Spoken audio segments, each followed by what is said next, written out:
أعوذ بالله من الشيطان الرجيم. بسم الله الرحمن الرحيم. فذكر وما أنت بنعمة ربك بكاهن ولا مجنون. پس آپ سمجھاتے رہیے، آپ اپنے رب کی مہربانی سے نہ کاہن ہیں اور نہ مجنون ہیں۔ اس آیہ کریمہ میں اللہ تبارک و تعالی اپنے حبیب صلی اللہ علیہ وآلہ وسلم کو حکم دے رہے ہیں کہ آپ کا جو ایک منصبی فریضہ ہے لوگوں کو سمجھانا، دعوت و تبلیغ کا کام جو آپ کے ذمہ لگایا ہوا ہے، آپ اس کو جاری رکھیں۔ یہ دعوت کا کام، لوگوں کو درس و تدریس دینے کا کام، چونکہ لوگوں کے لیے بہت زیادہ مفید ہوتا ہے۔ اس سے لوگوں تک حق پہنچتا ہے اور باتوں کی وضاحت ہوتی ہے، تو لوگوں کی سمجھ میں، علم میں اضافہ ہوتا ہے۔ یہ سلسلہ آپ جاری رکھیں۔ کفار اس سلسلے کو روکنے کے لیے نبی کریم علیہ السلام پر تہمتیں لگاتے تھے۔ وہ کبھی کہتے تھے کہ یہ کاہن ہے،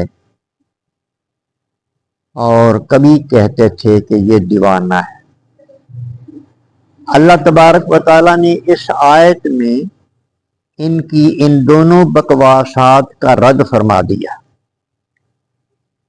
فذکر، اے محبوب صلی اللہ علیہ وسلم، آپ وعظ و نصیحت فرماتے رہیں۔ فما انت بنعمت ربک بکاہن، اپنے رب کے فضل سے آپ کاہن نہیں ہیں، ولا مجنون، اور نہ ہی آپ دیوانے۔ یہ جو وہ تہمت لگاتے ہیں وہ جھوٹ بکتے ہیں۔ آپ کاہن بھی نہیں، آپ دیوانے بھی نہیں۔ یہ ان کی کوشش ہوتی تھی کہ جو القابات نبی کریم علیہ السلام کو وہ غلط دے رہے تھے، اس کے ذریعے وہ لوگوں کو نبی کریم علیہ السلام سے دور رکھنا چاہتے تھے۔ لوگوں سے کہتے تھے کہ یہ تو کاہن ہے، یہ دیوانہ ہے، اس کے پاس جا کر کیا لو۔ جب بھی کوئی حق پرست اور خالصتاً اللہ رسول کی رضا کے لیے بات کرنے والا حق پرست میدان میں آئے گا، تو اس دور کے کچھ نہ کچھ ایسے لوگ ہیں جو آج بھی کفار کے نظریات پر عمل پیرا ہیں اور آج بھی اسی طرح مخالفت کریں گے۔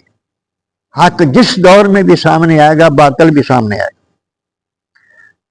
تو اللہ تبارک و تعالیٰ نے جو مطلب یہ ہے کہ ان کے جو جھوٹ ہیں ان کو ظاہر کر دیا۔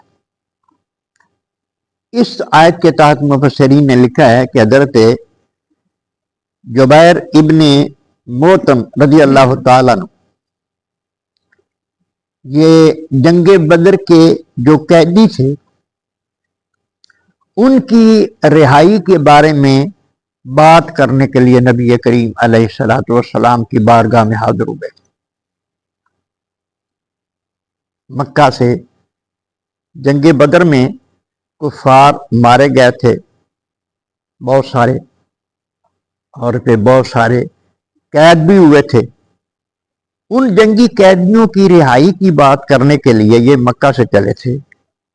حضرت جبیر رضی اللہ تعالیٰ، اس وقت یہ کافر تھے، ابھی مسلمان نہیں ہوئے تھے۔ یہ فرماتے ہیں کہ میں جب بحثیت سفیر مدینہ طیبہ میں پہنچا مسجد نبوی میں آیا تو نبی کریم علیہ الصلوۃ والسلام مغرب کی نماز پڑھا رہے تھے، اور اس میں سورہ طور کی، یہ جو ہم تلاوت کر رہے ہیں، یہ سورہ طور کی تلاوت کر رہے تھے قرات میں۔ وہ کہتے ہیں کہ جب یہ آیت نبی کریم علیہ الصلوۃ والسلام نے پڑھی تو مجھے یوں لگتا تھا کہ میرا دل پھٹ جائے گا، مجھے یوں لگتا تھا کہ میرا دل پھٹ جائے گا کہ ہم کتنے بیوقوف لوگ ہیں جو نبی کریم علیہ الصلوۃ والسلام پر تہمتیں لگاتی ہیں، ہم کتنے پاگل لوگ ہیں۔ مجھے اپنی حیثیت میرے سامنے آ گئی، قرآن پاک نے آ کر کھول کے بیان کر دیا۔ انہوں نے کہا کہ ہم ہی تھے جو نبی کریم علیہ الصلوۃ والسلام کو کبھی کاہن کہتے تھے اور کبھی مجنون کہتے تھے، دیوانہ۔ اس بات سے یہ پتہ چلتا ہے کہ ان کو یہ بات سمجھ آئی کہ جو کاہن ہو وہ دیوانہ نہیں ہو سکتا، جو دیوانہ ہو وہ کاہن نہیں ہو سکتا۔ یہ ایک ایسی حقیقت ہے جس کو جھٹلایا نہیں سکتا۔ جو کاہن ہوتا ہے وہ اٹکل پچو سے غیب کی خبریں دیتا ہے۔ اصلی غیب تو اللہ پاک کے پاس ہوتا ہے، پھر اللہ اپنے رسولوں کو جتنا وہ چاہتا ہے عطا کر دیتا ہے، وہ آگے بیان کرتے ہیں۔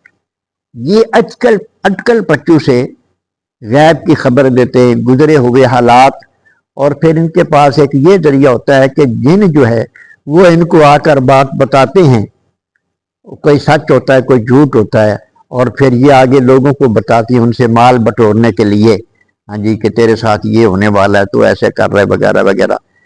تو یہ انتہا درجے کا ذہین اور فطین آدمی ہوتا ہے جو کاہن ہوتا ہے، اور جو دیوانہ ہوتا ہے اس کی تو عقل کام ہی نہیں کرتی۔ ایک ہی شخص کے بارے میں یہ کہہ دینا، کبھی کہنا کہ یہ کاہن ہے، کبھی کہہ دینا کہ یہ دیوانہ ہے، یہ سب سے بڑا پاگل پن ہے، یہ سب سے خود بڑی بے وقوفی ہے کہ کبھی ایک شخص کو اسی کو کبھی دیوانہ اور کبھی کاہن کہہ دینا۔ تو کہتے ہیں کہ مجھے تو اس طرح لگا کہ میرا دل پھٹ جائے گا کہ ہم کیا چیزیں، ہمارے تو رات کو قرآن مجید ہمارے پول کھول رہا ہے۔ اللہ اکبر۔ ام یقولون شاعر، اللہ پاک فرماتا ہے کہ یا یہ کہتے ہیں کہ آپ شاعر ہیں، نتربص بہ ریب المنون، اور ہم انتظار کر رہے ہیں ان کے متعلق گردش زمانہ۔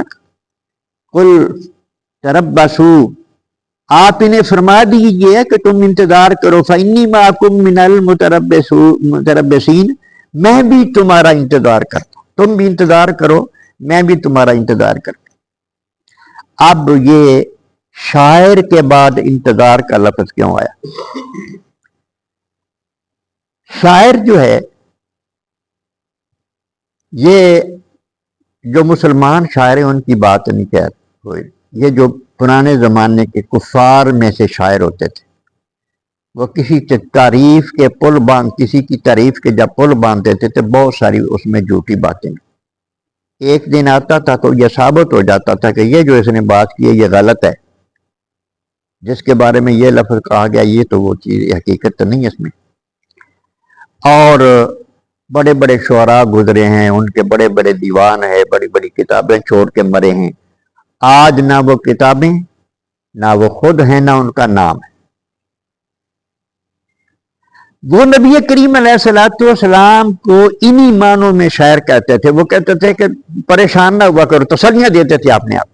لوگ پریشان ہوتے تھے نا کہ جو بندہ بھی جاتا ہے ان کا ہو جاتا ہے، جو بندہ بھی ایک دفعہ ان کی صحبت میں بیٹھ جاتا ہے پھر انہی کا ہو جاتا ہے، اور پھر مطلب یہ ہے کہ پھر مسلمان بھی ہو جاتا ہے، پھر یہ سلسلہ بڑھ بھی رہا ہے، روز بروز ترقی ہو رہی ہے، روکنے کے باوجود بھی کوئی فرق نہیں پڑ رہا۔ جو ان میں سے چلاک ہوتے ہوئے کہتے فکر نہ کرو، بڑے بڑے شاعر ہو گزرے ہیں، یہ بھی تو ایک شاعر ہی ہے نا، اب ان کا نام بھی نہیں ہے تو ایک وقت آئے گا اس کا بھی نام نہیں ہوگا۔ اللہ تبارک و تعالیٰ نے صرف اتنا فرمایا کہ محبوب ان سے کہہ دو تم انتظار کر رہے ہو نا میرا نام ختم ہونے کا، تم بھی انتظار کرو، میں بھی انتظار کرتا ہوں۔ کس کا نام ختم ہوتا ہے؟ اللہ تبارک و تعالیٰ نے آپ کو جو حیثیت دی ہے وہ تو ہمیشہ ہمیشہ کے لیے دے دی۔ انی رسول اللہ علیکم جمیعا، اعلان کر دے محبوب کہ میں پوری کائنات کے لیے رسول بن کے آیا اور ہمیشہ کے لیے رسول بن کے آیا۔ جب تک یہ دنیا قائم رہے گی، جب پھر آخرت قائم ہو جائے گی، نبی کریم علیہ السلام کا نام ہمیشہ ہمیشہ بحیثیت رسول رہے گا، ہمیشہ کے لیے نبی رسول محبوب آپ کو رسول بنا کے بھیج دیا ہے۔ یہ قرآن مجید بھی کتابیں دنیا کی ہو یا پہلی جو کتابیں نازل ہوئی ہیں آج وہ بھی اصلی صورت میں نہیں ملتی، لیکن قرآن اصلی صورت میں ہمیشہ ہمیشہ کے لیے آ گیا۔ یہ ہمیشہ ہمیشہ کے لیے قائم رہے گا جب تک ہمارے آقا پر نازل ہونے والا کلام قائم رہے گا، ہمارے آقا کا نام بھی قائم رہے گا۔ یہ کبھی نہ مٹنے والی چیزیں ہیں۔ تو اللہ نے فرمایا محبوب ان سے کہے تو تم بھی انتظار کرو، ہم بھی انتظار کرو۔ یہ باتیں ہم مشاہدہ کر رہے ہیں کہ کوئی ابو جہل کی نسل نہیں دکھا سکتا، کوئی ابو لہب کی نسل نہیں دکھا سکتا۔ ہمارے آقا کی نسل تو تا قیامت زندہ رہے گی، ہر جگہ پہ آپ کی نسل موجود ہے۔ اللہ پاک سمجھنے کی توفیق اللہ۔